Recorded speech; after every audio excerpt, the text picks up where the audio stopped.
Before today's episode, I wish to acknowledge the traditional owners of the land, the Wurundjeri people of the Kulin Nations, and recognise their continued connection to the beautiful land and sea.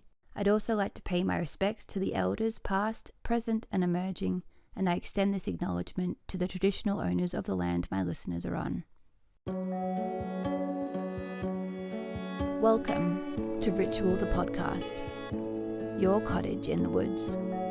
A sacred space for the witches, the healers, the magical folk to meet and speak of wisdom, witchery, and old world magic, where people come to learn, to hear stories, to share secrets, and to be free to be their true selves.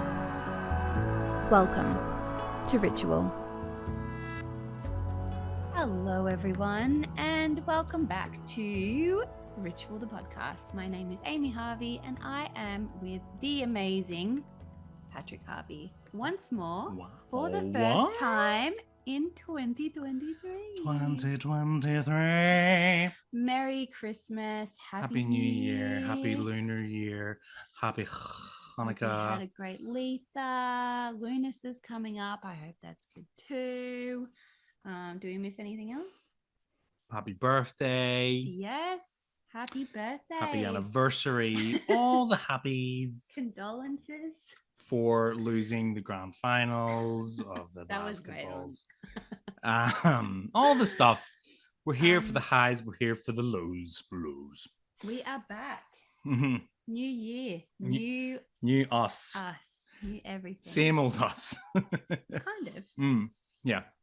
We it's been a bit of a break for a reason. I am no longer with child.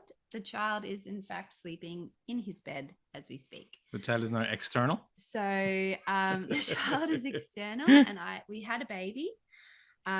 His name is Poet, and he is adorable.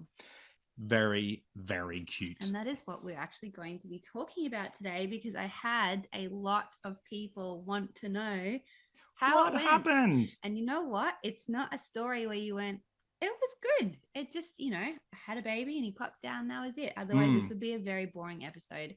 And it is, in fact, it would still be beautiful, but it would be beautiful. It wouldn't be an episode to listen to on a walk, because it would be very quick.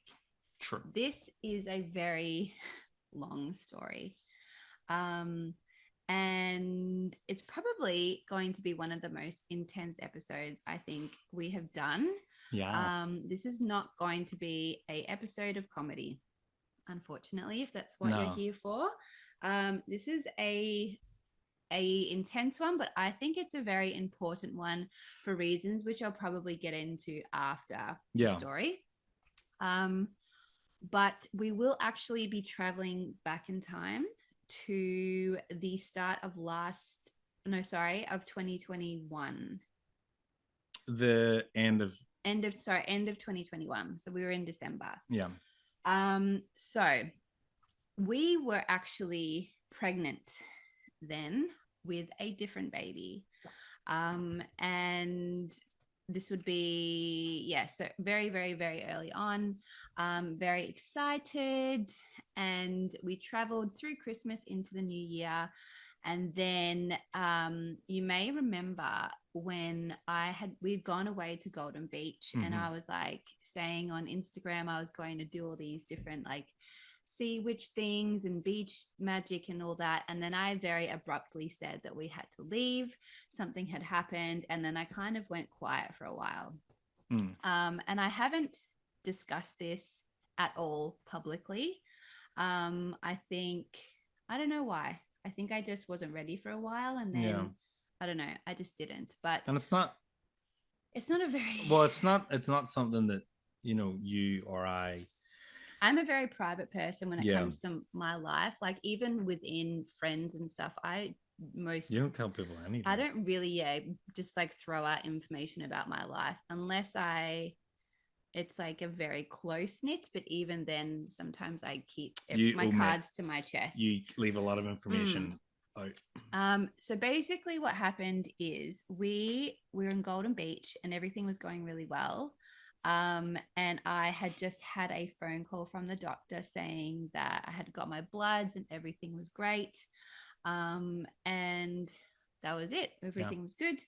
And so we had been there for about 2 days and spent time in the water, in the sunshine. And then on the third morning, I woke up and I had this really weird, like, pain in my stomach. And I wasn't quite sure what it was. I thought that maybe I had pulled something when I went walking, because I walked too far, as I always push myself too far. But anyway, I just kind of put it off to that. And then very quickly, I realized that I was in fact bleeding. And that's probably everybody's worst nightmare. Obviously, when you're having a baby, you don't want that. And I have never experienced anything like this before. So it was a very foreign, like, what do we do situation. Both of us were kind of just like walking around in a circle, like, what do we do? Yeah. And thankfully we have the most amazing doctor in the world. Like, legit, he is an angel from the sky. And I've known him since I was 3 years old. And so we were like, let's call David. David will know what to do. So we called him, and he's always very reassuring. He's like, these things can happen. The best thing to do is just go to the hospital and just have a quick scan. Just make sure everything's fine. And can I just quickly say as well, at this point, we hadn't had our 6-week scan. So I was 6 weeks, but we were yet to have the scan. 6.5. Yeah. It was booked in for when we came back. Yeah. And so anyway, we packed up the kids. We went from Golden Beach to Sale Hospital. So this total foreign place that we'd never been to. And it was during, I mean, it still is COVID time, but during this, we were fresh out of COVID, and Patty wasn't allowed in with me. So I had to go into Sale Hospital by myself, and sit in the waiting room, basically like having a mini anxiety attack, because I was just like, what the fuck is going on? There will be a lot of swearing in this, just a warning.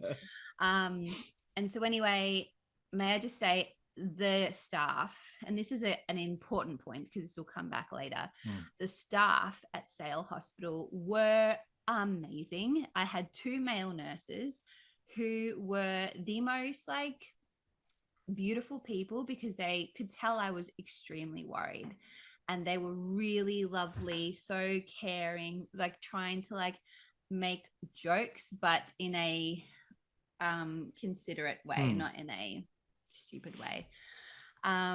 Very, very lovely people. The doctor was really good. And basically I got through to have a scan, and they saw a heartbeat, which was what we wanted.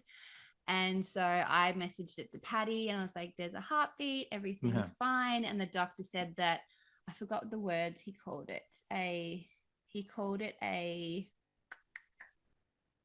something miscarriage. Remember, there was like a word for it.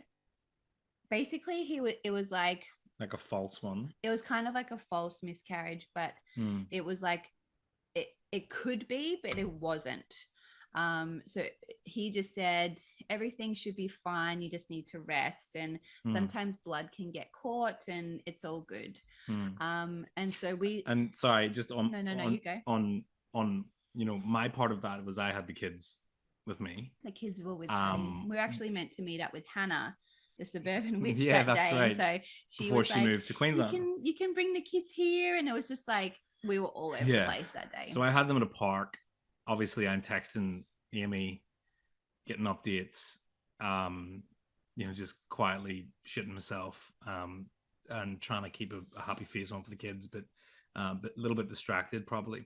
And then it got to sitting in the car park, and when's mommy calling? I'm like, any minute now, just waiting to hear from her. And then I got the video of the heartbeat, and that's whenever I lost it in the car. And then the kids are like, what's wrong? And I'm like, no, everything's fine, everything's great. And then it was like, mommy's coming out in a few minutes, you've been so good, let's go to McDonald's, and you can have anything you want. They were like, yay.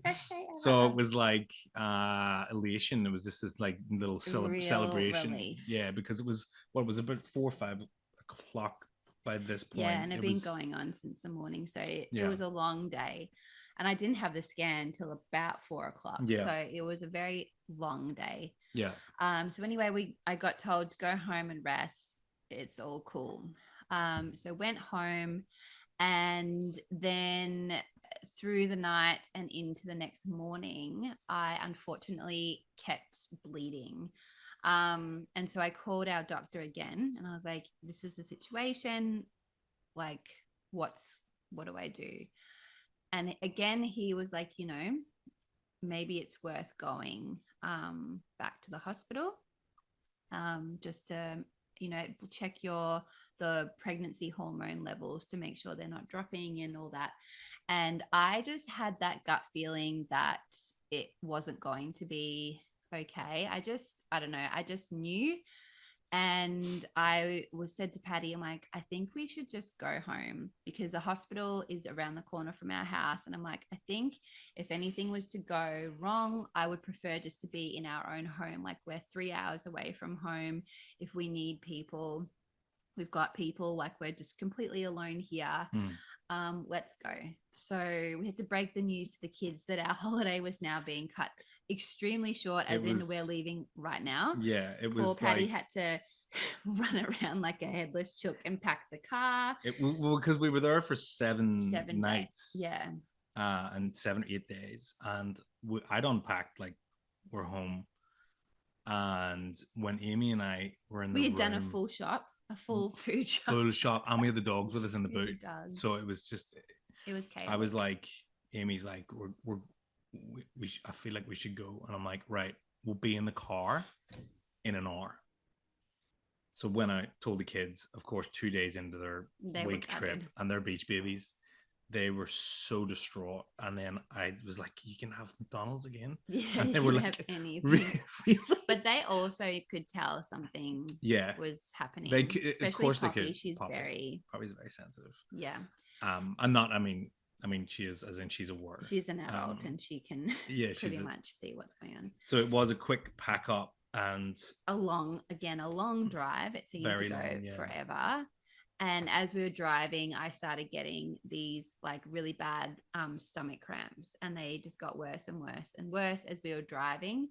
And basically what the plan was going to be was that my dad was going to look after the kids, and Patty and I were going to go to the hospital and see what was going on.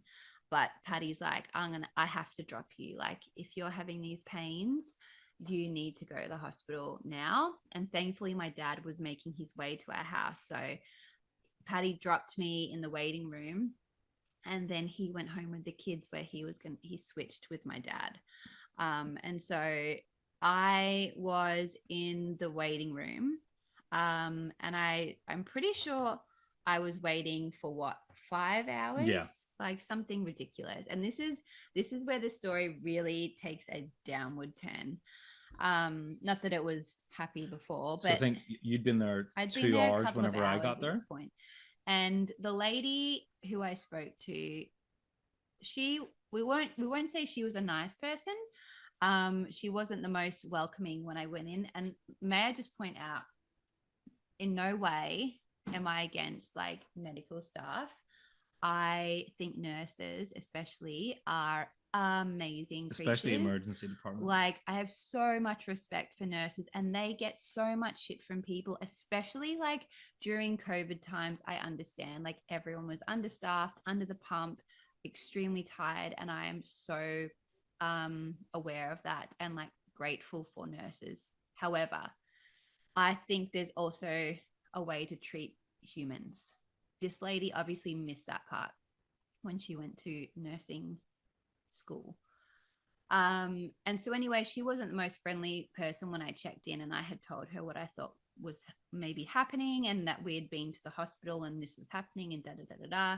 And she told me to sit down, and I sat in the waiting room bleeding for 5 hours. And Patty arrived, and I like was basically just like sitting because I was too scared to move in case something horrible happened. And eventually she called me up and said I could go in. And there was a sign on the wall that said that you could have a support person with you. So this whole time I was like, thank God Patty can come in with me. And we'd seen people go in Yeah. with other partners. And so we got up and he got up and she immediately goes, what are you doing? Who are you? Who are you? And I was like, that's my husband. He's coming in with me. And she goes, nah, sorry, you're not coming in. And so I burst into tears immediately because that I was really scared that I would have to go through this by myself. Because at this point, I'm kind of like knowing what's happening. And she was horrible. She was so rude and basically would not let Patty in at all. And Patty's like, please, can you let me in? I just want to sit with her. I need to be with her. And she was like, nah, sorry, you need to sit down. And so in she brings me to this room, and she also brought some other people in as well.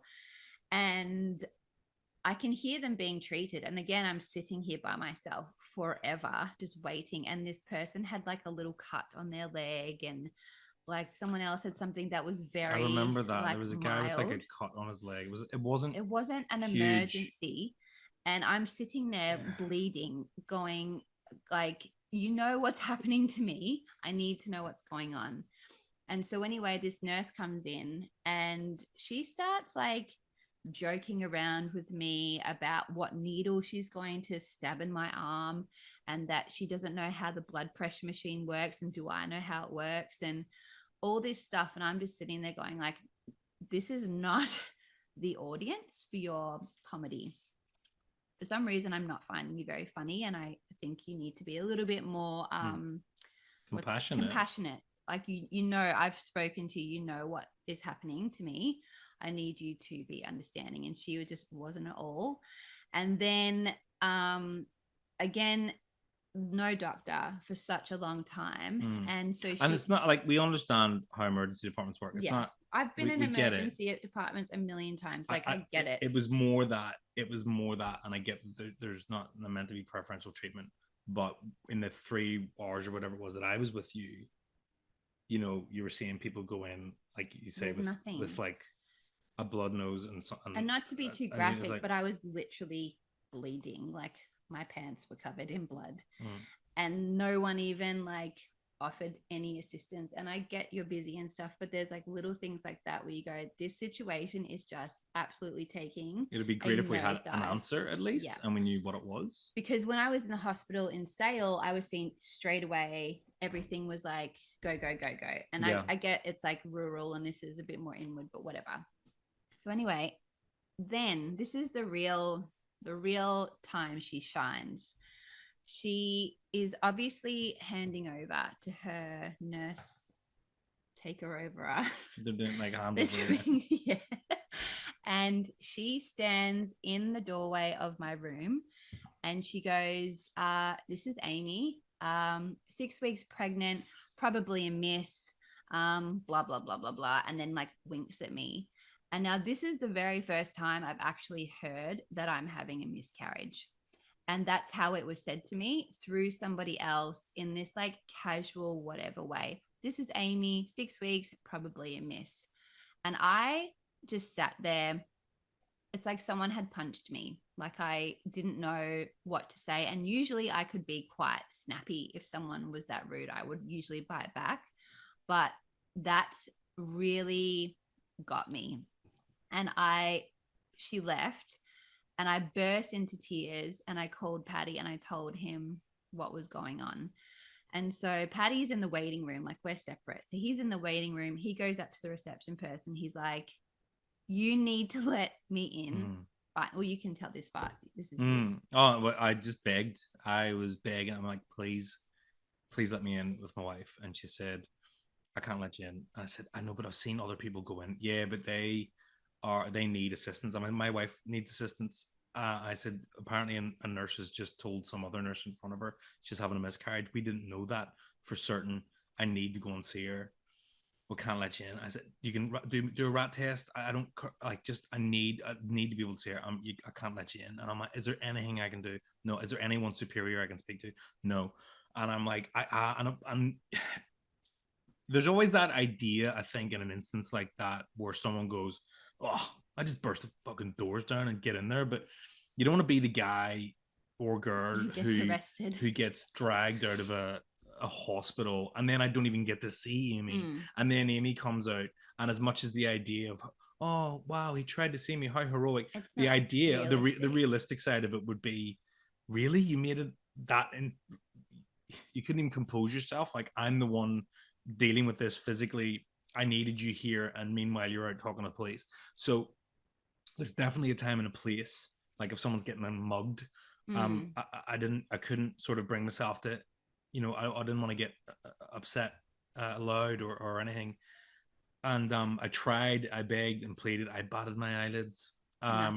Nothing. And that was it for me. I basically just had to admit defeat and sit down and just wait. And get text messages and calls from you in tears.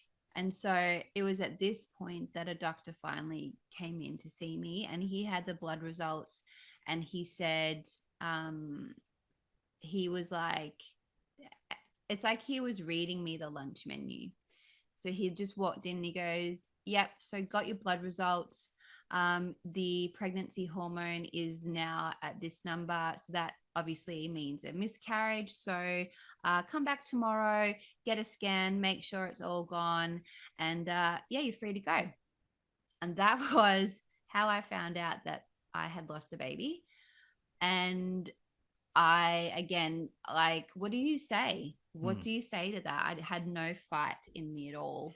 So thankfully, there was one nurse who came in after who had her heart and is what I see a nurse as.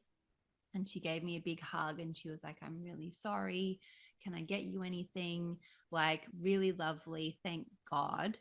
But then I left and Patty and I basically cried in the car park forever.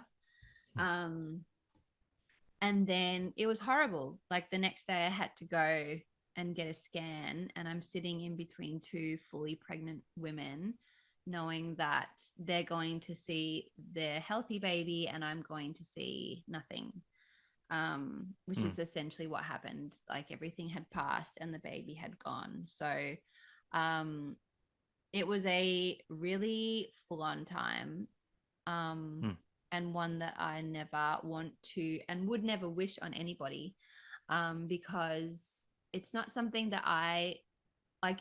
You hear people have a miscarriage. You hear people, friends of friends, well, is whatever. It one in three or one? It's one in like 3 or 4 women have a miscarriage, and they say sometimes you don't even realize that you have had one.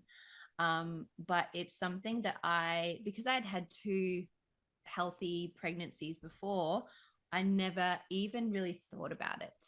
And so when it happened, I was like, this can't be happening to me. Like, this happens to other people. But the fact that it's like it was happening to me and it happened, it was something I had never been mentally prepped for at all, and didn't know how to feel. And no one tells you the loss that you will feel for somebody that you haven't even met yet. And this is something we'll get into later, because it's part of the reason why I wanted to do this episode. But it was definitely a really rough time. It was hard. And not only that, then us knowing we'd told a few people. We'd bought clothes. We'd bought clothes. We had a due date, which didn't make it easy. And then we had to tell the kids, who were, that was bad, really excited. That was, I think it was the day after, was I obviously wanted to give Amy space, and you just needed to rest. So I think we told them that morning. And I brought them out to the cinema, and we had told them that we weren't going to have a baby. And then they said, why? And we said, because the baby had to go up and be a star in the sky. Yeah, they were needed somewhere else. And what was it was the honeybee. Yeah. what was the reference to the honeybee?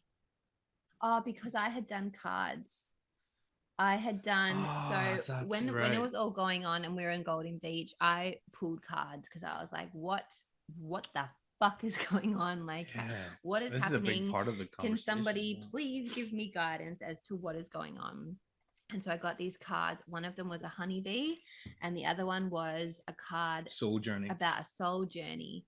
And it was saying basically that there was a journey that was not yet complete, but that's where they needed to be. And so I took that as And you got, they're they either, call it a resilience or something. yeah, the Yeah. other one was like resilience, No, feminine. feminine Yeah. power. And so I was like, well, the feminine power, I was obviously like, right, I need to like keep it together. And, Yeah. you know, I'm quite good in these emergency situations. So I think it was kind of like, do your thing, get through this. You need to be like mentally strong. Um, and then the other one I took as either they're fighting to stay with us or they're needed somewhere else. And so obviously, the way it worked out, we knew that whoever they were needed somewhere else. They needed to do something amazing with somebody else. And that's essentially what we said to the kids, is that they were with us, but now they need to go to wherever they are, and unfortunately they're not with us anymore. And then Noah, he was the one that said that because not that long before, was it when Archie died? Actually, that after. Oh, it was after. Oh yeah, we'll get back to that. Um, so Noah was the one that said he's up in the sky. I'm pretty sure he Yeah. said something adorable like that. So we had said that the baby had to go and be a star That's right. up in the sky. Which I And think helped because it gave them something to look up at and acknowledge. And I know. And so what happened as well was um in the pregnancy app, it gives you a size guide. That's what it was. And at 6.5 weeks, it was a picture of a honeybee. And Amy and I had said it was our little honeybee. And then I had pulled the bee card. You pulled the bee card. Which was like obviously That's connected right. to that. And so then when Patty and I were sitting outside and it had all just happened, this little bee was flying around us. Yeah. And then later on that day, Poppy comes inside and was telling us how she had been talking to a bee and said hello to it. When we came out of the cinema, oh god, I lost it because we walked out of the cinema together to go home, and there was a bee flew in front of Poppy, and she went, "Hello, hello, baby," and I went, "Whoa!" But she didn't even know we had this conversation about bees, so it all just aligned, and so now we call them our little honeybee, who comes to visit every once in a while. And can I just say that for someone who'd just gone through that in the hospital by yourself, that you came out and said, you know what, maybe this baby wasn't ours and it wasn't meant for us. Maybe they were needed elsewhere. And maybe that card was true. Maybe they were on a different journey and we weren't meant to have them. And maybe our baby's still out there. And we'll get them one day. And I think for literally, like, that didn't happen 4 days, 5 days a week, 2 months later. That happened, minutes after you found out. I think it's a real testament to you and how incredible you are. I think you need to think that way, otherwise you'll like lose it. Well, that's how I felt anyway. I needed some kind of hope to grasp onto because it was pretty bad. It's a pretty hard thing to go through.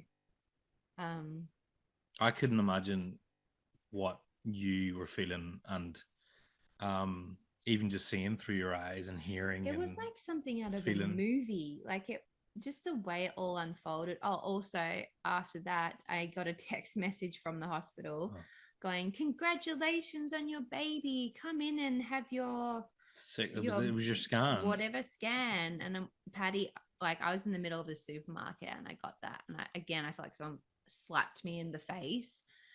I'm like, how insensitive. Like, I Was that literally was hospital as in well? your hospital where it all happened, and now you're messaging me saying congratulations on your baby. And so Patty had to call them and go, hey, Can we you actually lost that baby, can you but stop thank you for messaging? texting us. And then it was like even the ultrasound place messaged as well, Mm. and I phoned Because them. they hadn't like changed any Yeah, records or anything. It was just a so I phoned massive them as well, and they're like, shitstorm. "Oh, okay. Would you want to reschedule?" And I'm like, No. "No." And I explained sort of what had happened. And they go, "Oh, okay. Well, we'll just take you off that list then." I'm like, yeah, I think Mm. you probably should do that. So, what followed was a new kind of anxiety, I guess, of, obviously you want to grieve and go through that, but at the same time, you're like, all I'm owed a baby. Like I had a baby, and now I don't have a baby Mm. anymore, and I want one. I need my baby back. And so we knew that we didn't really want to wait. Like we wanted to try and have And our that was the baby. discussion. I think that's a lot of it, like a difficult discussion to have, but at the same time, we'd been through. So we'd always said we were going to have three. We always wanted three babies. Yeah. Whatever reason, we like three. And then when we had Poppy, and then we had Noah, we had said, I feel like there's someone missing at the table. I feel like there's someone who's meant to be here and they're not, and we need them. And then And when then it came to COVID happened, yeah, it came to and crunch time. homeschooling really made us go, do we well, want three? well, what happened as well? I mean, I run my own business. Amy runs her own business, and we were like, in a year and a half or whatever it was at that time, Noah's going to be in prep. We're going to have them both at school. Um, We'll be we'll leveling be up to a new kind of yeah, a new kind of reality. And so the conversation freedom. went, what are we doing? And we both had kind of sort of decided at that point that maybe we weren't Yeah. going to try for a third, at which point we both broke down crying because for however long we were convinced we were having three. So we kind of went through this mourning or grieving process because of this baby that we thought was Yeah. ours. And then we like, let's get back to each other in 6 months. And I think it was probably 3 months later, not even, where I went, hey, so I've been having a thought. And you were like, No, I've been having a we thought. were we were giving away the baby books that we had. Yeah, Like well, I I was think gonna pack them up for a friend, and then that was like just so hard to do because that was almost like the official first move to not having another baby, and we were both like, it was like, no, hey, so I've been thinking about the whole baby thing. It's like, me too. Why? yeah. What are you thinking? Well, I've been thinking, do you want one? Because I do. I'm like, I think so. So And I mean, we knew we wanted one, which is why after this we're like, no, we want and our that's when baby. that conversation happened. Was I kind of like I kind of wanted to be super sensitive with Amy as well because You need to grieve. you physically went through it. We both emotionally went through it. You went through it in a very different way emotionally, and you went through it obviously physically. And so you felt it in a very, very different way than I did. So I was like, because they said, obviously whenever your body's ready, so it's a good time to get pregnant. And I'm like, shit, it's a bit I know it's kind of soon. And so yeah. we But had that also, conversation. I'm not. This is not an open discussion, by the way, for vaccine people to come in because I don't care. Um, but I had obviously had my COVID booster, and then it all happened like a few months later. And again, don't want to hear anyone's thoughts on that. That was my personal choice, whatever, conversation closed. But I had that because you blame yourself. But you also start looking for answers. You do, because especially I'm a problem solver. So I'm going, well, what was it that went wrong? And Did like I my not eat enough doctor, fruit? Did I? he was like, it's no one's fault. Sometimes these things happen, and that's your body's way of like making sure there are no complications in the future. not your fault. But I'm going, what did I do wrong? Was it because I went for a walk that was too long? Was it because I had that booster? Are all those people right? Is this what happens? And so you torture yourself on reasons why it happened. And then when you know you're going for another baby, you're trying to go, well, what can I do that was different? Because obviously I did something which caused that. And it creates this like new level of anxiety that I mean, obviously when you are trying for a baby, you are worried that it's not going to happen. But this is like, salt on a wound. Like now I have even more reasons to worry because it actually happened and I know what's going to happen. And what if it happens again? Well, nothing's a reality really for Until you it until you is. experience it. And And so it's kind of like, you go through your whole life and you've never lost anyone close to you, and then someone close to you passes away, and so then you you worry go, about everyone. fuck, everyone's gonna die. And so and it's like almost a cruel joke in that one of the biggest reasons why people can lose a baby is from stress. And you're like, how the fuck am I not supposed to be stressed after everything that happened? And so what came after that was this like real roller coaster of emotions because I was just worried all the time. Yeah. And I was like, what if there's something wrong with me and I can't have a baby anymore? And we went through this whole thing to decide on one. And, it was just like up and down, up and down. And so then we thankfully did get pregnant again. It was probably about It was 4 pretty months, quick, like 3 4 very, months very later. grateful. It was very We're I quick. will say that we were really lucky and we're really really blessed, and we don't ignore that fact. We have friends who've tried to conceive for years and years, Yeah. um and lost babies in that process as well. So we're not sort of naive to the fact that we're really lucky and blessed. Again, this is just like this is our just our journey. experience. This is just us talking, and also it's just us talking so that other people kind of, no matter what they go through, it's every experience is valid. Everyone's different and Yeah, but yeah. every experience is valid and nothing is worse than the other. It's just an individual experience that people go through. Yeah. That's it. And so, yes, we did get pregnant again. And let me tell you, the wait for the 6 week scan, I feel like it lasted maybe 4 years. Like it just went on forever. And every little, and this is what people don't tell you. Like you hear people who have had a miscarriage, and obviously it's shit when it happens, but I don't think people speak enough about the aftermath because every little pain and ache and twinge and whatever, I was like, is it happening again? Is it happening again? Am I okay? Am I about to lose them? And no one talks about that part. And I didn't realize how intense that would be because when you are growing a baby, you have pains and aches and all that all the time, especially when it's not your first baby because your body is moving so quickly. And I had just been pregnant. So you could tell I was pregnant before I'd even done a test. And so every day I was basically like in tears or had this severe anxiety because I'm like, it's going to happen again. What if it happens again? And then I would go, you can't think about that because if you think about it, you'll manifest it and you'll make it happen. And so you're in this, and you'll like, get stressed. You're in this just bubble of your own chaos and you're like, would you just shut the fuck up and just be positive or don't even think about it? And I mean, I know from the outside, I saw, and as soon as you got pregnant, like a noticeable change in it wasn't an every. enjoyable thing. No, I'm not saying it was enjoyable, but it was noticeable for me to watch you get pregnant and then go. It's kind of like, all right, we're pregnant now. You're at the top of the roller coaster, and then it's just panicking the whole way. Yeah, and down. So we had our 6 week scan, and as soon as we saw them, it was like I just started crying because it was like this heartbeat that was beating away, and I feel like the universe was looking out for us that day because they went, you know what? You're actually 2 weeks ahead.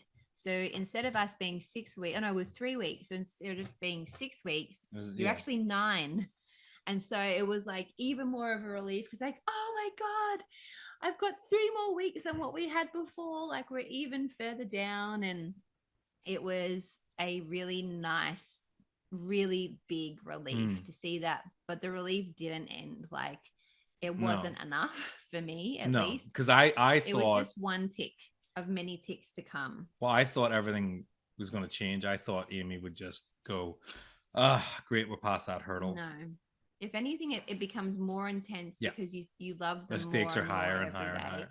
And every scan they're bigger and you start to know them more and there's more to lose. So I think what you said to me was, I'm not going to relax until they're in my arms. yeah. And I went, strap in, because Little did we know. well, exactly. But I was like, okay. And for me, like, and I mean, this is for any partner out there, like, I'm not going through what Amy's going through. I'm only going through what I am. Was that I was like, okay, shit, I've got Months ahead. 8 months of just This crazy lady. I'm just going, I am the village crazy lady.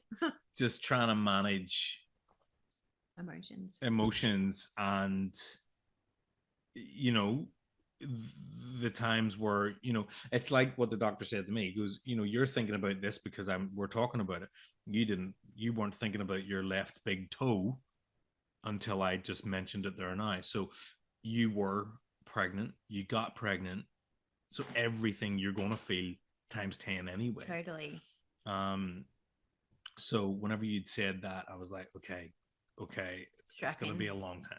It's going to be a long process to get to the end, which is a baby in Amy's arms. So cut forward to 6 weeks ago. And my body does this really great thing where it's like wants to go into labor weeks before I'm due. So for weeks, I have known that my body wanted to have a baby, and I could tell he was ready to pop out, and I would have contract like these Braxton Hicks pains all the goddamn time. You had them all the time 7 months ago. Oh my God, all the time. With Poppy, I mean, Poppy was a week early. With Noah, you were in labor for 2 weeks. And then he was 11 days early. Yes. And so with Poets, it was like you'd started labor after that scan. So anyway, we'll go to 36 weeks.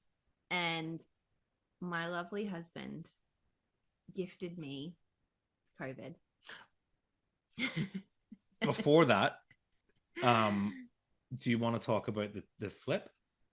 Yeah. So a few weeks before, I had felt really uncomfortable in my stomach. Like I felt like it was being ripped apart and pushed open and whatever.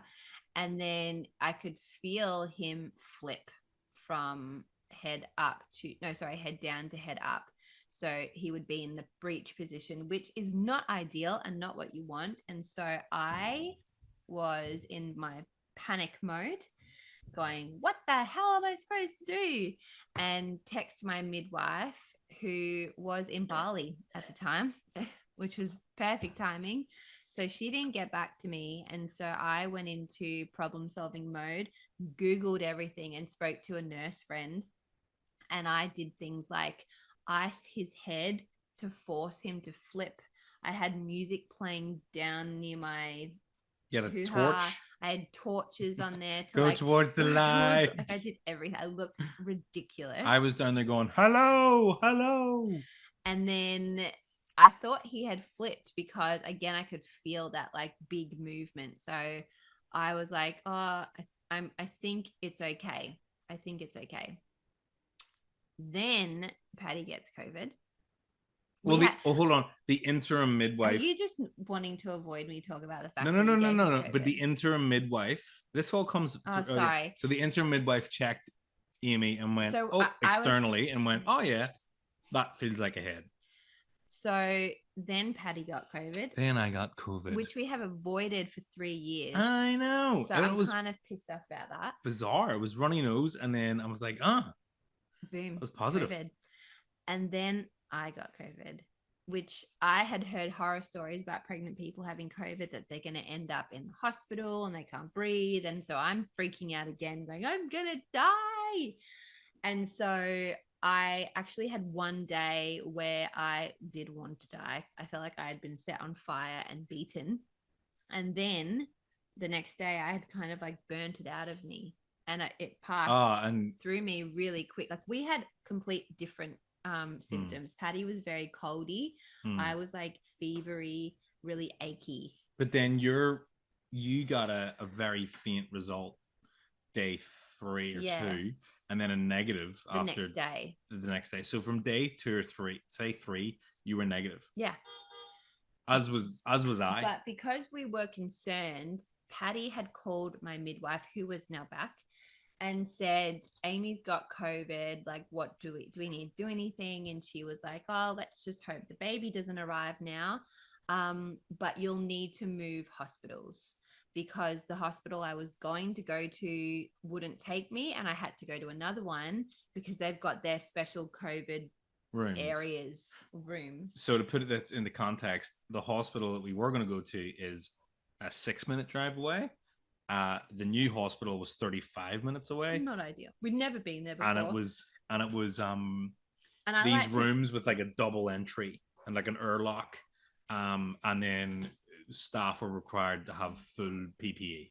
But also, I like to know things. Like I'm a Where's bit the ice machine? Control freaky. Like if someone gives me directions, I need to have the next 5 directions so I can see in my head what's going on. So the fact that I had never been to this hospital, didn't know where maternity was, I was like, this is not what my brain needs right now. But anyway, she was like, hopefully the baby doesn't come now and we can avoid it.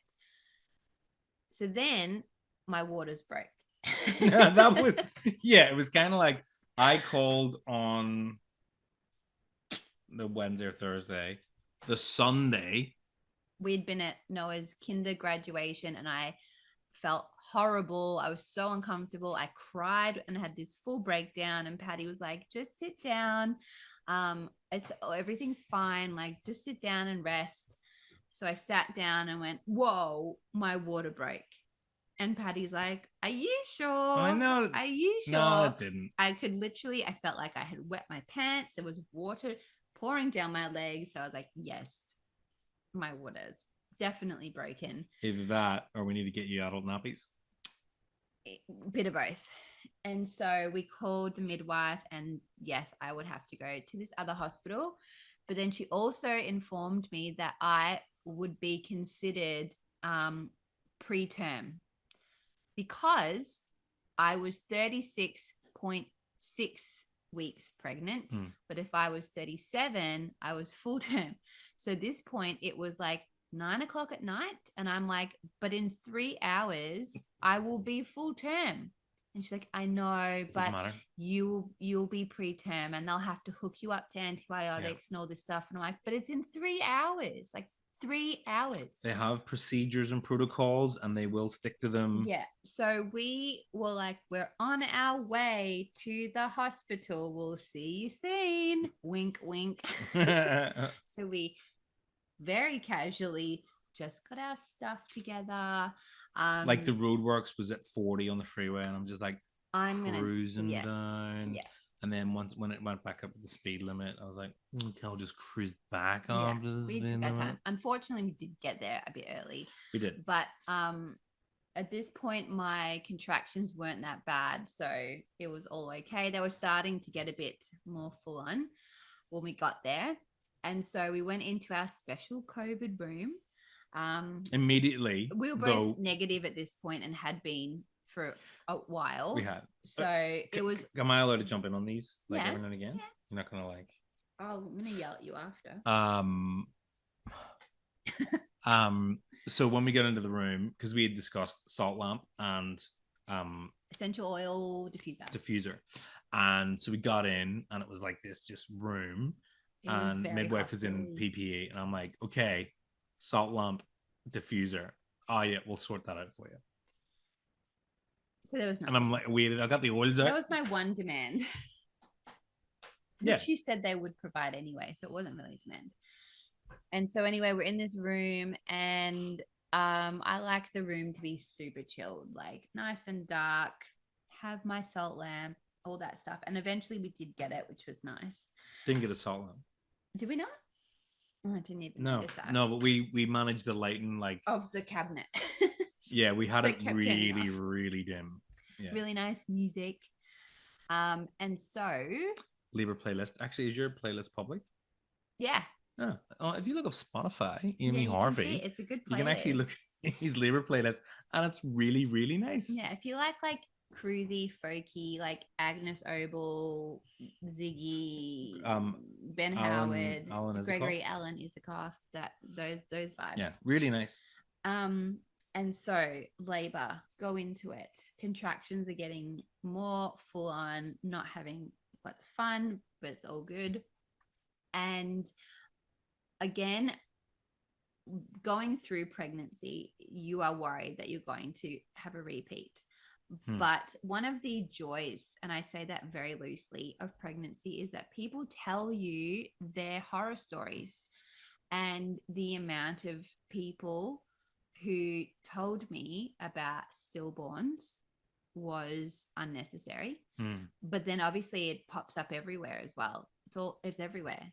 And so these are people that knew what had happened. We'd lost a baby. Yeah. Like, oh my god. But it wouldn't even matter if you have you hadn't. thought about stillborns? Even if I hadn't, like, who the fuck tells a pregnant person about a stillborn? What is wrong with you? Like, this still baffles me. Just don't do it. Just go. That's so exciting. You must be so excited. Just keep it I'm happy. so happy for you. Yeah. Oh, you're gonna have a great time. No, don't talk about You're gonna love it. Pregnancy, and it's gonna be so, and labor's gonna be easy. Yeah, you just keep it just happy. Do that. Keep it chill vibes. Chillvibes.com. Anyway, so I was so worried that I was going to lose this baby. Like, again, it had just gone on from the miscarriage to a stillborn, whatever my brain went to. I just wanted to know he was okay. And so they have a monitor on him, but it kept beeping. And so every time it would beep during labor, I was like just staring, going like, is everything monitor. Okay? And so our midwife, when it got to this show, like Patty has described, I'd had it throughout. So I'd had her the whole way through. And she'd always been really nice and whatever. But it's like Patty always says that it's like she got stage fright or whatever. The first warning sign was that she never checked to see if I was dilated, which I know that from both other times, that's the first thing they do is to see how dilated you are.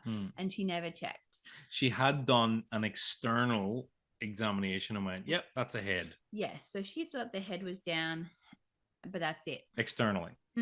And so, what was I going to say? So yeah, anyway, so during it, she just didn't talk to us. She didn't say anything. No like words of encouragement, no like, don't worry about that beep. It's just whatever. And so because this monitor kept going off, Patty was like, can you just let Amy know that the baby's okay? And she's like, oh yeah, no, he's fine. That was it. And then throughout labor, as it's getting more intense and I'm now pushing at this stage, I'm getting really like overwhelmed and frustrated, and you know, all the different emotions that come with labor. And Patty was like, I think that you need to give Amy some like encouragement or words of like, you know, just anything. There's only so much I can do. So I've got oil, I'm rubbing it into Amy's back for 5 hours non-stop. I'm telling her she's doing a great job. I'm like, ignore that beep. Everything's great. And I got to the point where I'm like, I'm not a medical professional. I've seen a lot of ER and a lot of those shows, but I'm not a medical professional. And I was like, I need backup.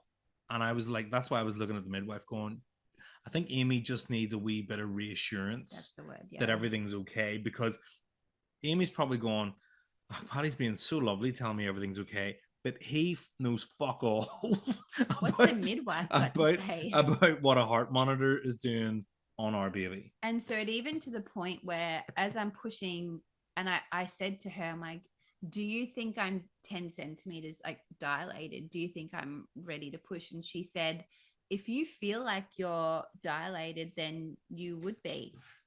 Like, what the fuck is that? And you probably I also yeah. feel like my vagina is going to fall out of my body, but that's not necessarily going to happen.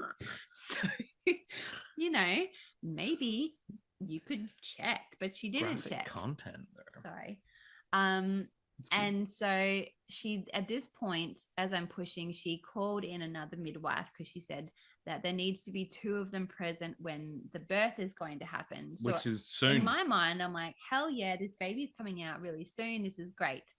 And so again, I'm pushing and pushing and pushing, and she leaves to do whatever. Still in silence, may I say. And the other midwife actually comes over and she's like, hey, you're doing really well. Like, this is going really great. And she actually spoke to us, which was amazing. She acted like a midwife. And so anyway, she came back and the pushing sensation just started to dull a little bit, to the point where I was like, I just feel like something is wrong. Like, I don't feel like this is progressing very well. So she finally checked me after like 6 hours or something. You were pushing for over an hour. I was pushing for over an hour, and she checked me and she went, oh, that's a foot. And immediately I knew that it was all bloody over and that this baby was in breech. And if you don't know, majority of breech babies, it means feet are down when the head's supposed to be down. They can be very complicated. I know that people can have breech births, but they can be very complicated. And his foot was like actually wedged into the canal. Into the canal. He was, yeah. And so they could feel it. It was that close to, yeah. But he was stuck, like in he wasn't going to come out. And so the doctor comes in, the surgeon, and immediately you can tell he's quite pissed off. He's an Irish doctor, obstetrician. Yeah, Michael, Irish last name. I'm not going to tell his last name. You could tell he's quite pissed off, and he was like, "Yep, we need to get this baby out." And so it was an emergency C-section time. Now, I had been through this with Poppy, so I was kind of like, I know the drill. So I'm trying to switch my brain from I was just about to give birth to my last baby, and now I'm having an emergency C-section. I'm going to get cut open. So I'm going through that. But also at the same time, I'm like, let's just fucking do this. Like, I don't want anything to go wrong with my baby. Let's get him out. And this is where I jump in. So, admiration section. Amy, no pain relief at this point. Absolute weapon in the birthing suite. And this like team of midwives come in and they go, okay, so they're like, Amy, you need to stop pushing. After over an hour pushing, they go, every time you get a contraction, you need to not push, just breathe through it. And she's going, okay. Now at this point, Amy's hardly made a sound, just breathing the whole way through. It must have been that oil I was rubbing into your back. And so what happened was these midwives have gone, okay, Amy, we're actually going to have to get you to stand up and walk through the double door section of this chamber bedroom that we're in to the outside corridor to get onto the stretcher to go to theater. Walking in labor isn't easy, just as a side note. Well, that's what the point of this part is because Amy stood up and like took a few steps and then went, and then they went, oh, are you contracting? And she went, yeah, but then just kept walking. And then these midwives are like holding her hand going, are you contracting now? And she's like, yeah. And they went, okay, have you had pain relief? And she's like, no. And they went, I was in beast oh my mode. God, you're really incredible. And I'm like, fuck yeah. I'm like packing up all our shit because I'd unpacked again. You're packing up everything. You But just go into like, you were in the zone. I was in the zone and I wanted to stay in it and I wanted to get that baby out. Yeah. I don't care, like whatever needs to happen. And that's been my mantra the whole way. Like whatever you need to do, like we'll just do it. It's the Avengers, whatever it takes. Whatever it takes. Unfortunately, Captain America wasn't there. So, and I'm going to do my own separate episode because then I can tell my version of this. After everything I've done for her, she still says shit like that. Anyway, Chris Evans doesn't know about delivering babies. I'm sure he'd be amazing. Anyway. Anyway, so we get down to the surgery room. Next complication. May I just say, from here, it is a real shitstorm is the only way to describe this. So in order to have a cesarean, you need to have a spinal tap. Is that what it is? Or an epidural? Spinal tap's a movie. Check it out. Epidural. And where they put this big ass needle in your spine and you are numb from the chest down because they're going to cut you open. And so the anaesthetist came in and he had his big stabby needle. And I sat on the bed contracting, so in a lot of pain. And there were all these other people around holding on to me, like crouching me over. And he's trying to put this needle in my spine, which is very painful. And he couldn't do it. He could not get it in. And so I have him stabbing me in the spine, full contractions going on, and people shoving me into a crouching position. Sit forward. And this went on for half an hour.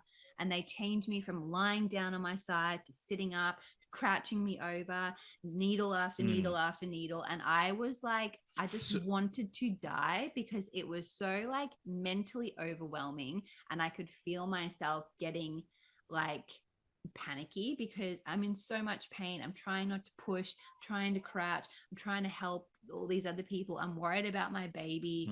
And it just went on forever. And like at this point, like the surgeons are looking through the window, like, what are you doing? And they're wanting to look at the baby's heart monitor. And they're going like, hurry the fuck up, pretty much. Well, this is the thing. And this is where I'll do this part because you were in your own zone. Yeah. I'm seeing everything that's going on, right? So yeah, they'd laid Amy down after they'd set her up. And I'm like, Amy and I looked at each other the entire time. So it was like, tell me what you want her to do, and we'll do that. Lay on her spine. The anaesthetist went through 5 needles, which is not normal. He kept saying, just bring me another one, bring me another one, bring me another one. During that period of time, yes, the surgeons were in this door over here, looking through, and they're tapping on the glass, going, I need to see this monitor. The nurse is showing them the monitor. And you can see them getting really agitated. And I'm like, yeah, this is taking quite a long time. And at this point, it was up to 15, 16, 17, 18 minutes. And then all of a sudden, out of this door, another guy appears and he calls to the anaesthetist, whatever his name was. Let's call him Jim. Jim, yeah, right. He said, have you done blah, blah, blah? Yes, I have. Okay, great. And then he mumbled something or other. And then next thing, this other guy walks in. Jim takes a back seat. And this guy goes, hello, my name's Paul. I'm going to, put in the he was like the senior anaesthetist. He was this guy's senior. He was amazing. Then the surgeons come in, and then it was action stations for C-section. But then they were like, you could tell this guy Michael, was again going, okay. So obviously a lot of time has passed in between whenever I assessed you. So let's assess you again. Assessed, and he went, right, we'll be back. So they had to go out, scrub in, and then come back again. Yeah. And so by this point, I'm like completely numb, covered in a sheet, and we're lying there, and they're like, right, let's get this baby out. And so I'm lying there and I look up, and the light above me, I can actually see the reflection of them cutting me open. And I'm pretty sure I saw an organ come out. And I'm like, right, I'm not going to look at that because that's disgusting. Well, you told me I don't want to see my body. We both looked up, and I'm like, you don't look at that. And you're like, Okay, no worries. Because you can't not look. It's like a car crash. Like you're like, I shouldn't look at it, but you look. And but then when I saw like my parts coming out, I was like, I don't. I'm gonna Mm. pass out or throw up. And anyway, then we see Poet coming out, and we can see this little baby being pulled out, and I'm like, oh my god, it's this is it. This is the moment. And he comes out, and it is like deathly quiet. I And I said it looked like they pulled out like a string of sausages. he was just completely limp, non-responsive, and there was no sound. And they brought him over to the Well, they'd table. said They said code cool blue. blue. Yep, yep, cool And blue. so in my mind, I was like, holy shit, the thing I have been worried about all year is actually happening right now. And I was lying there, and Patty was sitting with me, and we were there for about what, 10 minutes, And and again, like in we're not. silence, just like I'm not going to be like, can you please tell me what's going on, because Yeah. they're doctors and I want them to do whatever they Well, need to we're do. not the type of people who'll sort of scream and No, shout but at the and same go time, I'm like, is because everything okay? Like, what is happening? And so the anesthetist came over to us, and he's like, hey, just letting you know he's a little bit sick. So we're just working on him to make sure he's okay.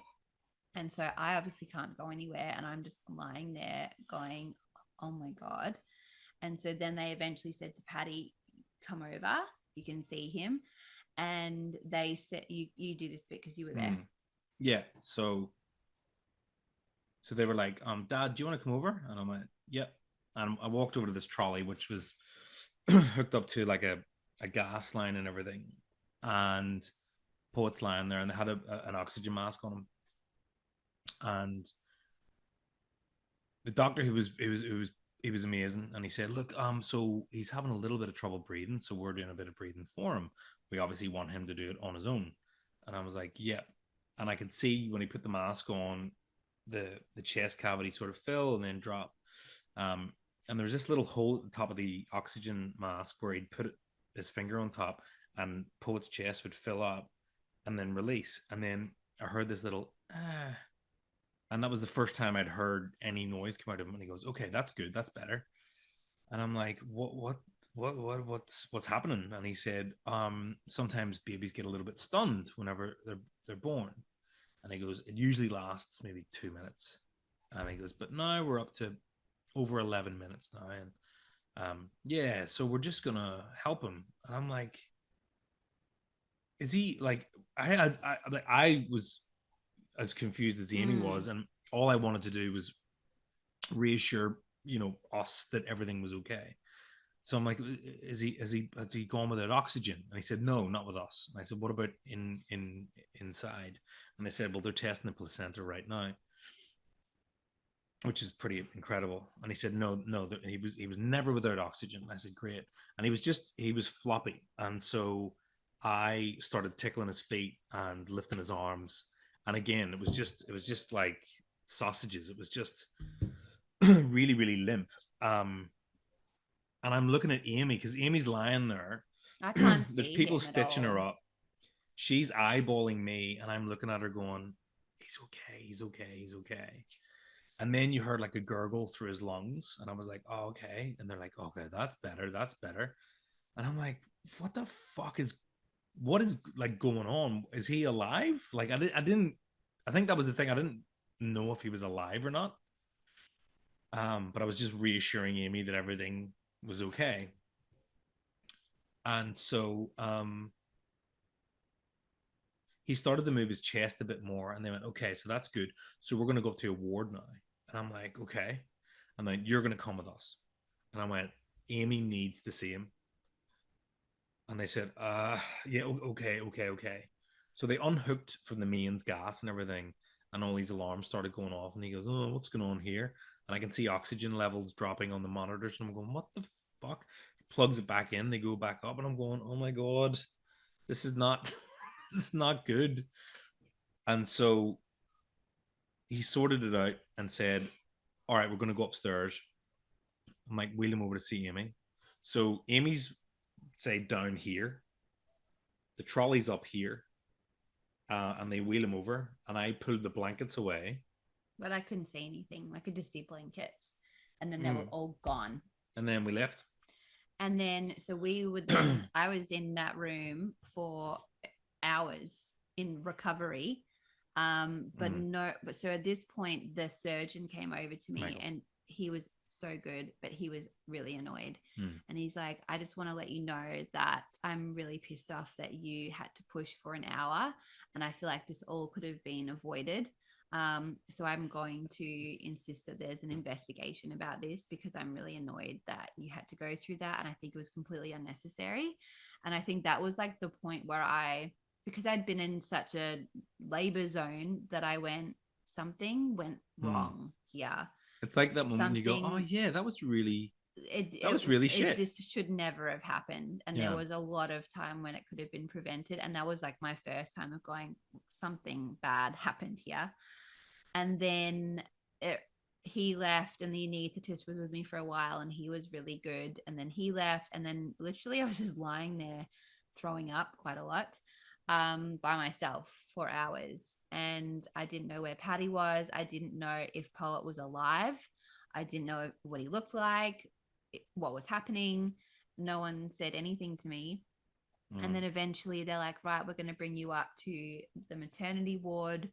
And then when I went into the room, Paddy was waiting for me.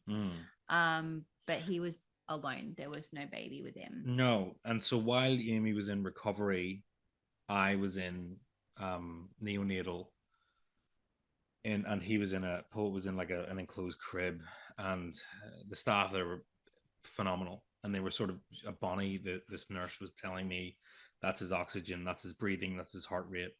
So I was just watching it like a hawk, and after a while I kind of went, where's my wife? Where's Amy? She's in recovery. And I went, okay, for how long? A while. I said, we need to like get word to her that everything's okay, because I don't think she knows that he's alive. Yes, no worries at all. We'll do that. And anyway, time passed. The doctors came in again because his oxygen dropped. They came back in again, checked him. He was okay. And then I didn't realize so much time had passed. And then they came in and said, oh, well, Amy's going to be going into a room. Why don't you come with us? By the way, you can come and go as you please. Everything's cleared because of the whole COVID thing. You can come and go as you please. Great. So I went through a few corridors, sat in the room. They brought Amy in. And the nurse in that ward went, right, so now you're here, you can't leave. Yeah. And I went, what do you mean? They said I could come and go. I was like, nah, I'm not. You guys are stuck in this room. So for the next 5 hours, we were just sitting in this bloody room, just waiting with no one. And so I still hadn't seen him. I had just seen photos of what Paddy had taken photos. And so eventually they came in and they said that Paddy could go and visit him. And so I was like, and this was 10 so I hadn't seen him for 9-10 hours 10 at this point. Yeah. And, you know, because you want like skin on skin, you want that's a long time, all that like stuff. It's a long and you're time. Like, also, I want to know if he's okay. Like, I don't even know what he looks like. And so Paddy, they were like, you can go and visit, because I can't move. Couldn't walk. And so Amy goes, take videos, please. And so Paddy went in, and thankfully they said that I was like, I'm gonna take videos. He could come in. And she's like, well, I think we can do a little bit better than that. And I walked in and looked at the enclosed crib, and he was gone. And I went, where is he? And they went, he's right here, right beside you. And he was in like a little cot, one of those little Perspex cots. And it was the best because Amy was texting me, and I just didn't respond because I'm like, I'm going to give her a really big surprise. So I get back around to the ward. I'm like, oh my God, I got him. And then what do you know? The nurses have to put their fucking PPE on. Ridiculous. So and I'm like, Amy's in that room. and eventually wheeled him in. And so the three of us were stuck in the room together, but it was so nice because he was fine. He was all good. Yeah. And so from that point, we had like the head midwife come in and say, like, obviously something went wrong here. And so she got our story and was going to put in an investigation as well. And like every midwife we spoke to from them was so amazing and caring and apologetic. And yeah, even though it was not a ideal labor, it worked out in the ultimately end. It worked out. And again, I'll sing your praises yet again. So please go on. Emergency cesarean. That was on Monday morning. He was born at what, 6:55 a.m. You saw him for the first time 4 or 5 p.m. The food was pretty rank. And we got some food is that's some Lebanese food. So we can't leave, right? But we can get Uber Eats. Yeah, make sense of that for us because I couldn't leave the ward, but we could get Uber Eats brought into our. Thank God though, because that saved that. We had like Lebanese food and dips. We got coffee in the morning. Yeah, we got coffee the next day. Anyway, it was so good. But yeah, so we had so the Tuesday the doctors came in, they assessed Poet, they assessed Amy. Yep, you're walking around, amazing. You're going for a wee, amazing. And then I had booked in the capsule to get fitted for the Monday. Texted the guy and went, obviously I can't get it fitted today, I'm at the hospital. Oh, what about 5 o'clock? Don't think that's gonna happen. And then he goes, what about tomorrow? And I had said, well, if I leave this ward, I can't come back. And Amy's meant to be in the hospital for 3 days. And anyway, booked it in for 5 o'clock. Spoke to all the doctors. Amy was doing so well. They went, yeah, you can leave today.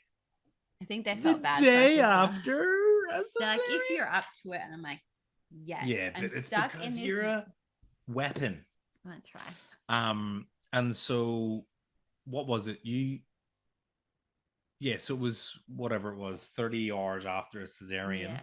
Amy Harvey walks out of a hospital. Well, and the thing is, yeah, I had kids at home, and also I'm like, I'm going to be doing the same thing at home that I am here. I can't leave. I'm not only that, room. The food is shit. If I had left and they wouldn't have let me back in, Amy would have called for a nurse, and it would have taken 5 minutes for them to get in because of the rest, because they're PPE busy and everything, and they're busy. But anyway, I drove out, got the car seat fitted, drove back to the hospital. Amy and Poet are in the car, and we were out of there. Drove home. Next morning, woke up. Poppy tested COVID positive. Oh yeah, couldn't go to school. One thing couldn't go to school. The other. And Noah was home, so we had Amy on the bottom floor with Poet. We had Noah on the middle floor and Poppy upstairs. And it was like running up and down, going, "Are you okay? Do you need anything?"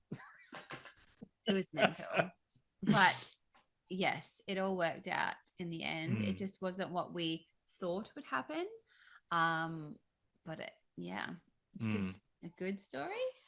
And look, if you can see this on YouTube, you can see he's there. Little Poet. That's him. He's such a precious little boy. And so his name's Poet Cole. Poet Cole. So Cole is after my dad. His name is Colin. So it's after him. But Colin doesn't like his name, so we changed it. No. But also he it's funny because like people had asked me about like magical stuff to do with it. And in the weeks leading up, I had been getting a lot of like Artemis vibes. Like I kept saying, I feel like she's around. Someone I've never really connected with before, but I definitely feel like she's here. I was like super drawn to her. And then, so Artemis is a goddess who protects women and newborn babies, like women who are in labor and newborn babies. And I thought that was really funny that she came in and then everything that had happened with the labor. But then also he was meant to be a Capricorn, but because he was early, he was a Sagittarius, which is a bow and arrow, and Artemis has a bow and arrow. So I feel like she was definitely there with us, and now maybe she just really wanted him to be a Sag. So either way, she was definitely there protecting us, which was really cool. Um, but I think the reason why I wanted to share this episode in particular is because it's not something that I think enough people talk about, especially like a miscarriage. I read this thing and it was like, what was something that nobody ever told you about having a miscarriage? And no joke, I'd say 95% of the answers were how lonely you feel.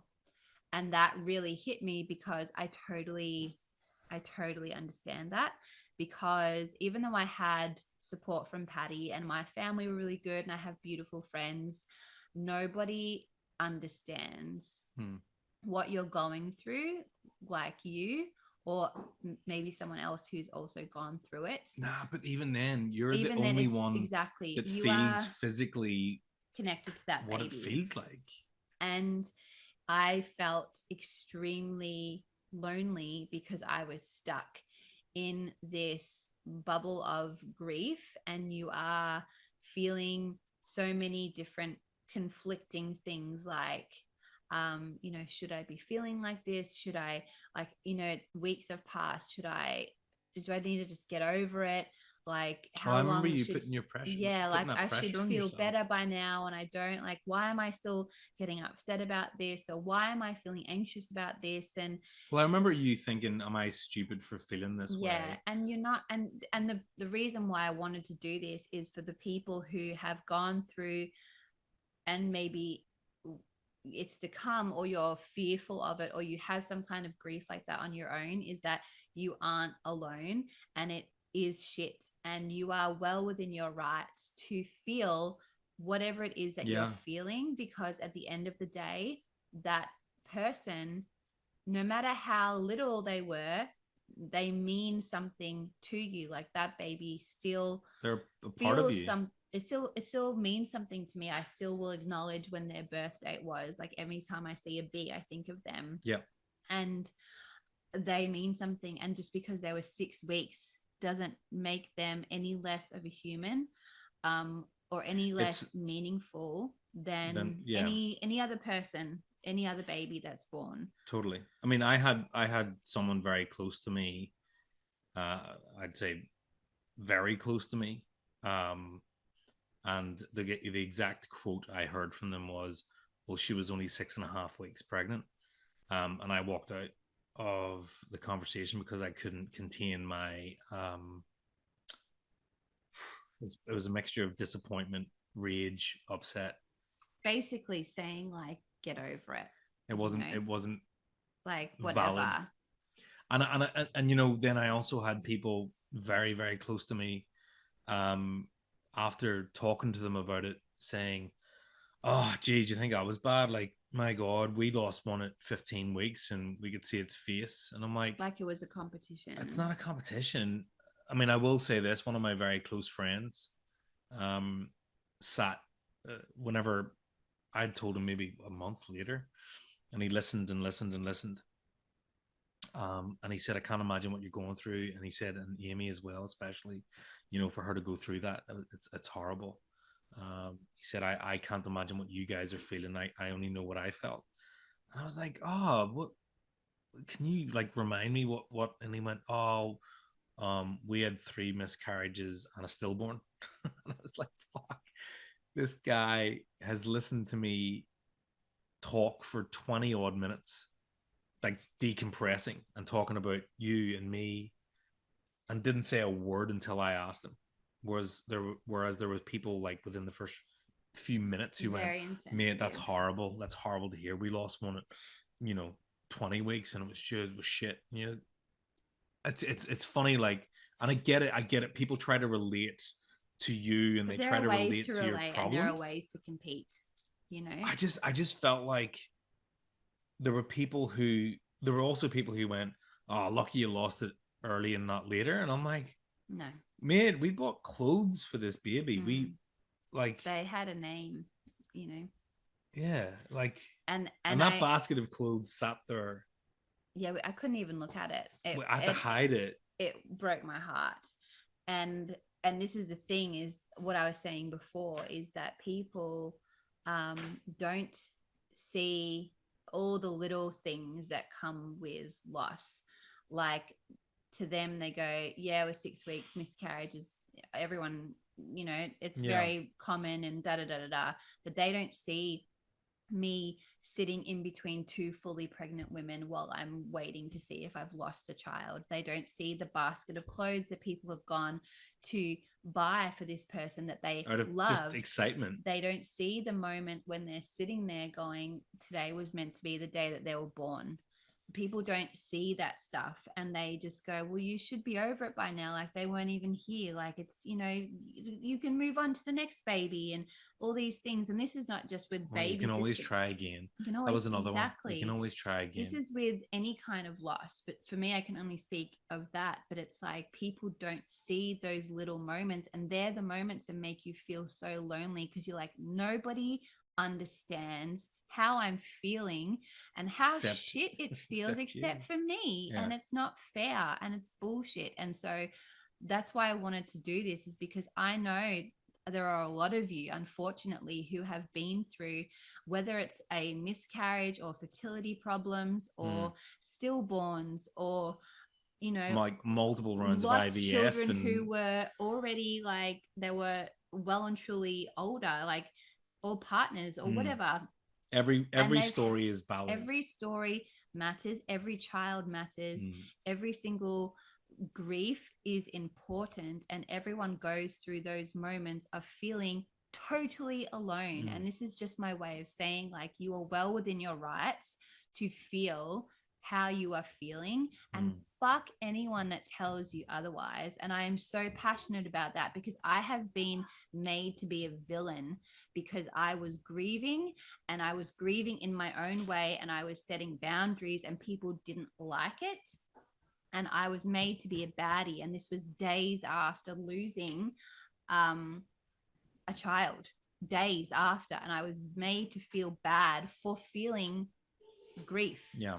And I'm sorry for the swearing, but fuck those people. Like, you feel whatever you need to feel. And the way this also relates to, like, having a labor that is really traumatic, and it doesn't go the way that you wanted it to go, and you are feeling grief for that, and you are well within your rights to feel bad. And yes, we have this healthy baby and all of that, but what happened was really fucked and really hard, and we're allowed to be upset about that, just like anybody else who has a labor that doesn't go to plan or is a total shitstorm or whatever. Like, you're allowed to feel whatever you feel, and you can feel it for as long as you want. Like, obviously you don't want it to rule your life, you don't want it to take over who you are as a person, but if you need to grieve and feel and all that stuff, like, do it.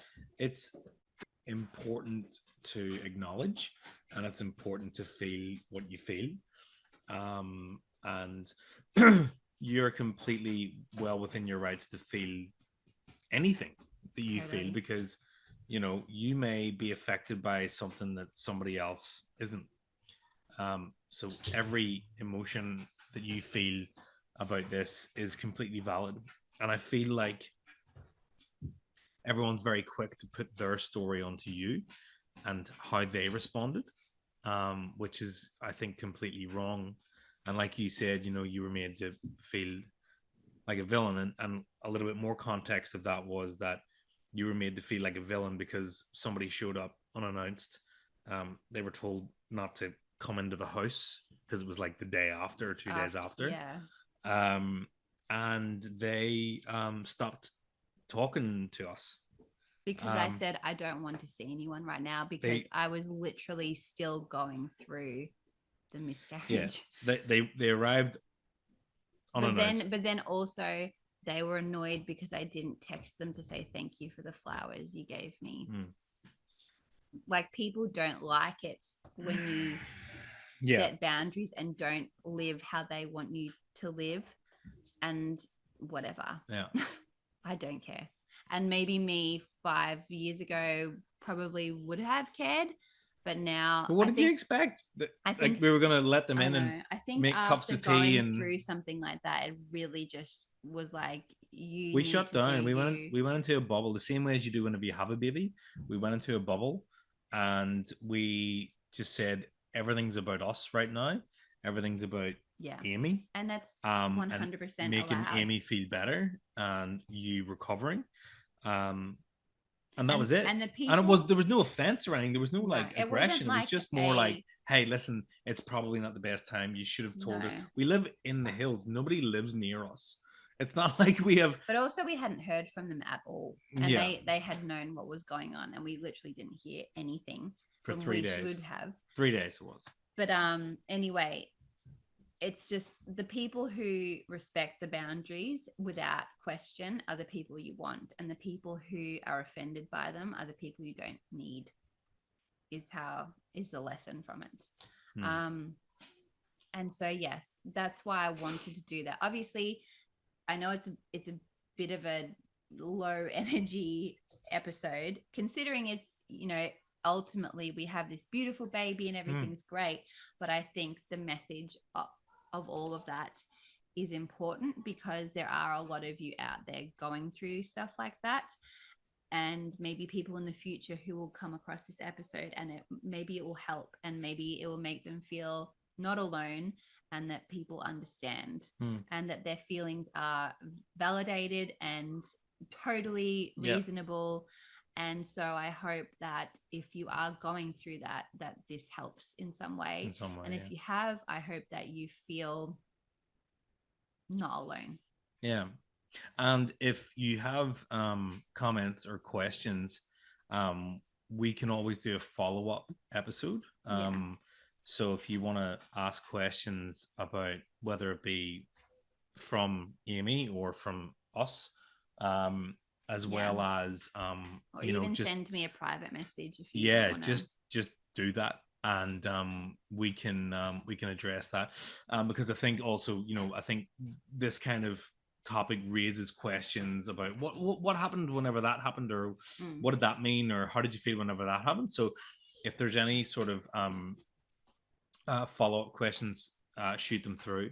But I admire you for wanting to do this, because it's hard to address it, especially because you're very private. But I think you're right. Like, it's important to address it, because either people don't want to talk about it, they're afraid to, they're embarrassed to, or and I also, like you said, I think people think it's people feel quite lonely, or they do, like, not that they're the only one going through it, but that they can't communicate. Because look, how many people did we not hear from?